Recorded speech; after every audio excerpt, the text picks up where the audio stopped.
की, जहां पर गांव में हालात सामान्य हो चुके हैं।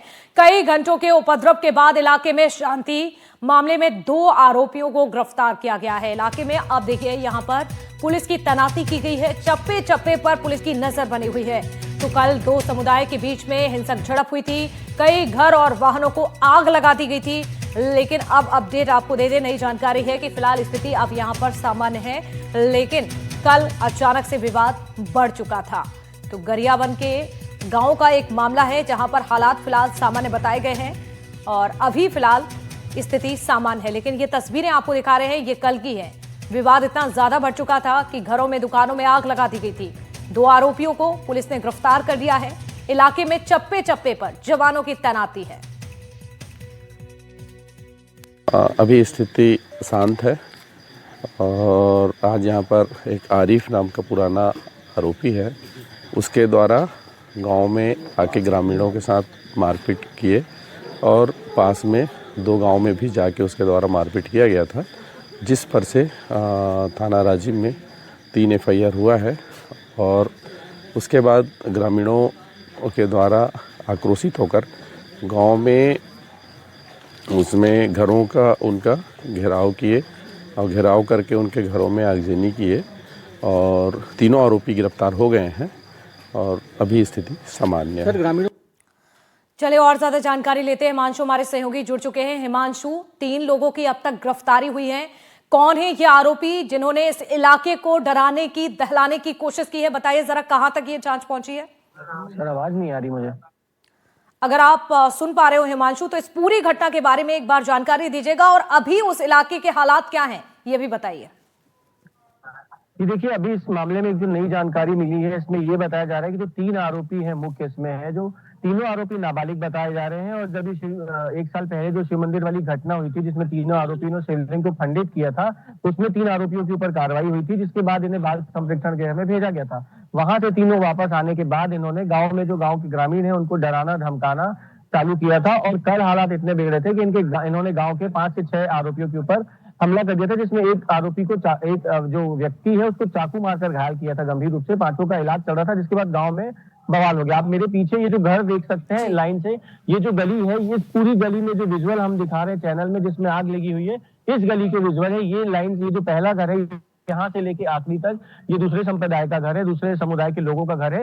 इन्हीं घरों में कल देर रात आग लगा दी गई थी, जिसमें जो बीच में एक घर बताया जा रहा है, वहां पे एक जो आरोपी है वो रुका हुआ था, जो छुपा हुआ था, और उसके परिवार के लोग थे, जिसे बचाने के लिए पुलिस को काफी घंटे तक जद्दोजहद करनी पड़ी थी। उन परिवार की महिलाओं को बचाने के लिए पुलिस इस गली के इस मुहाने से निकलती थी, तो ग्रामीण उन्हें यहाँ पर रोक रहे थे। और इस गली का एक और मुहाना है, वहां से जब पुलिस उनको लेकर निकलती थी तो ग्रामीण उनको वहीं पर रोक दे रहे थे, जिसके चलते पुलिस उनको निकाल नहीं पा रही थी। लेकिन काफी 2 से 3 घंटे की लगभग जद्दोजहद चली है। इसके बाद इनको पुलिस और सुरक्षा बल के जवानों ने जो महिलाएं हैं आरोपी के परिवार की, उनको सुरक्षित निकाला। और तीनों आरोपियों को कल बताया जा रहा है कि तीनों आरोपियों को गिरफ्तार कर लिया गया है। हिमांशु, आप जिस तरह से जानकारी दे रहे हैं, ये आरोपी नाबालिग है। अब इनकी मानसिकता पर सवाल उठ रहे हैं। ये भी बताइए कि ये जो तीनों आरोपी हैं, किस तरह का इनका बैकग्राउंड रहा और गांव के जो लोग हैं वो क्या कह रहे हैं? गांव के लोगों में नाराजगी अभी भी देखने को मिल रही है। सुबह का समय है, लोग अपने घरों के बाहर बैठे हैं, लेकिन अभी भी इसी मामले को लेकर चर्चा हो रही है। जो तीनों आरोपी हैं आपराधिक किस्म के हैं, अपराधी प्रवृत्ति के हैं और नशा भी करते हैं, ऐसा बताया जा रहा है। और कई दिनों से ग्रामीणों को परेशान कर रहे थे, लेकिन कल जब अति हो गई और 5 से 6 ग्रामीणों को फिर इन्होंने हमला किया, उसके बाद ग्रामीणों की नाराजगी देखने को मिली और ग्रामीण इस मामले को लेकर काफी नाराज दिखे। और इसके बाद ये सारा प्रदर्शन देखने को मिला। जितने घर लाइन से इस मकान से लेकर आखिरी तक 7 से 8 मकान है जो दूसरे समुदाय के, इन पूरे घरों को आग लगा दी गई। घर का एक सामान नहीं बचा है, 2 पहिया वाहन हो चाहे 4 पहिया वाहन हो, सभी वाहनों में आग लगा दी गई।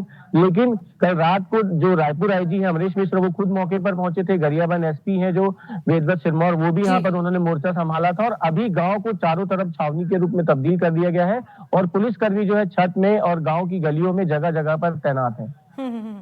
बिल्कुल, यहाँ पर आप पुलिस की आने की तैनाती है, हर गतिविधि पर नजर रखी जा रही है। और बताइए हिमांशु, कब तक पुलिस की तैनाती रहेगी, किस तरह से माहौल को संभाला जा रहा है?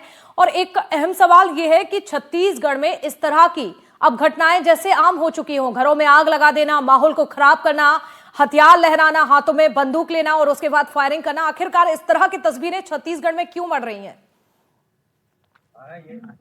जी देखिए, कहीं ना कहीं इस पूरे मामले में अगर पुलिस ने इस मामले को पहले हैंडल कर लिया रहता, इस मामले को संभाल लिया रहता, जी। तो जो हालात कल बने थे वो हालात नहीं बनते। ये हालात ग्रामीणों की नाराजगी, काफी दिनों जो उन्होंने बर्दाश्त किया है, काफी दिन तक जो तीनों आरोपियों के द्वारा उनको टॉर्चर किया जाता था, ग्रामीण लोगों को परेशान किया जाता था, रास्ते में रोककर जगह जगह हथियार और ये जो उनको दिखा के परेशान करे थे, वो नाराजगी का जो आक्रोश है कल, जो वो बवाल के रूप में जो निकला है, उसके बाद ग्रामीणों ने चलिए अपना हिमांशु, सब्र आप का हमारे बांध साथ तोड़ बने दिया। रहिए। इस वक्त हमारे साथ तो हमारे संवाददाता जुल्फिकार अली भी जुड़ चुके हैं।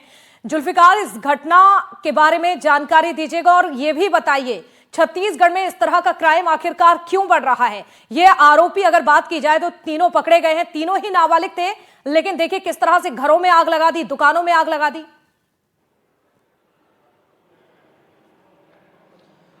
बिल्कुल, जिस तरीके के घटनाक्रम हुए तो कहीं ना कहीं यहाँ पे हम ये कह सकते हैं कि लॉ एंड ऑर्डर को मेंटेन करने की जो जिम्मेदारी पुलिस विभाग के पास होती है, या उनका इंटेलिजेंस होता है, या उन्हें सब सूचना दी जाती है, तो उसमें जो त्वरित एक्शन होना चाहिए जी। उस तरीके के एक्शन नहीं होते। यही कारण है कि इस तरीके के घटनाक्रम होते हैं, क्योंकि जब भी ऐसे कभी घटनाक्रम होंगे और उसके बाद अगर कार्रवाई में लेट हो जाए तो उसके बाद इस तरीके के घटनाक्रम हमें देखने को मिलते हैं। हम यहाँ पर मुस्लिम हॉल रायपुर का है, यहाँ पर पहुँचे हैं और गांव के जो लोग हैं वो यहाँ पर पहुँचे हुए हैं।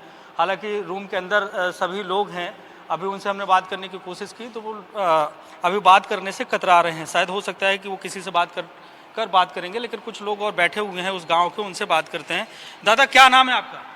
बहादुर खान। कौन सा गांव है आपका? क्यों आगे आना पड़ा यहाँ पे? खपरी दूध की यहाँ मारपीट किए तीसरे के लिए। तो कितने लोग हैं आपके परिवार के? वहाँ पे कितने घर थे जब आप लोग आए? क्या हुआ था? 12 घर के। 12 घर हैं। सभी घर को जला दिया गया क्या? बहुत घर मैं रेंग नहीं सकूँ बेटा। अच्छा, आप चल नहीं पाते तो कैसे आए, पहुँचे कौन, कैसे आए आप यहाँ पे? वो यहाँ गाड़ी में लानी से पुलिस वाला है। अच्छा, पुलिस यहाँ पे छोड़ के गई है। हाँ। तो ये घटना कब हुई थी? घटना कब हुई मतलब कितने बजे आपको पता चला कि गांव वालों ने घेर लिया? आप कहाँ थे उस समय पर? घर में था। घर में थे। तो आपके साथ भी मारपीट वगैरह हुई क्या? मारी सब भैया। बिल्कुल, कहीं ना कहीं आम लोगों का दर्द ये सामने आ रहा है। चलिए, आपका शुक्रिया जानकारी देने के लिए। तो देखिए जिस तरह से ये